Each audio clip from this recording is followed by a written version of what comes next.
വിളിക്കേണ്ടി വിചാരിച്ചു. ഇന്നലെ പേപ്പർ എടുത്തിട്ട് നോക്കുമ്പോ ഒരു വാർത്ത, കേളപ്പനെ കാണാനില്ല. ഇങ്ങനെയാണോ വാർത്ത കൊടുക്കുക?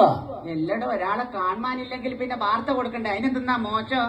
കേളപ്പൻ 50 വയസ്സ്, വട്ടമുഖം, ചുരുളമുടി, സുന്ദര സുമുഖം നൽപറ്റല്ലേ കൊടുത്ത. അതിനെന്താ മോശം? എന്തെന്നാ ഞാനോട് നിങ്ങൾ പറയുന്നത്? എന്തെന്നാ? നിങ്ങൾ തന്നെയല്ലേ കുറച്ച് നേരത്തെ പറഞ്ഞു കേളപ്പാടിന് 80 വയസ്സാണ്. കേളപ്പാടിന്റെ കഷ്ടികളെടുത്ത് ചുരുളമുടി, എന്ത് വട്ടമുഖം, എന്തോ സുന്ദരൻ. നമ്മളെ കേളപ്പാട്ട സുന്ദരനാ?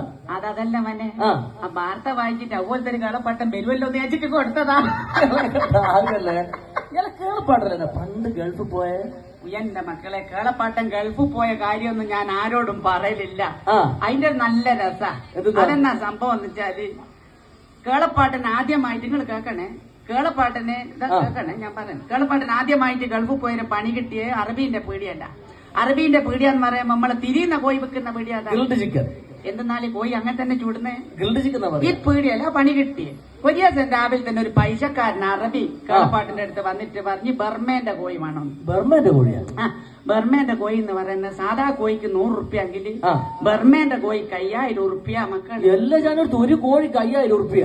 പൈസക്കാർ കഴിക്കുന്ന കോഴിയല്ലേ, നമുക്കുണ്ടോ മനസ്സിലായിരുന്നു? അങ്ങനെ കേളപ്പാട്ടിന് ഒരു കോഴി ചുട്ട് കൊണ്ടുകൊടുത്ത് അറബി എന്ത് പണിയെടുത്ത് ഈ ചുട്ട കോഴിനെ എടുത്ത് കോഴിന്റെ ബേക്ക് നോക്കിയിട്ട് പറഞ്ഞ് ഇത് ബർമേന്റെ കോഴിയല്ല, ഇത് ബംഗ്ലാദേശിന്റെ കോഴിയാണ്.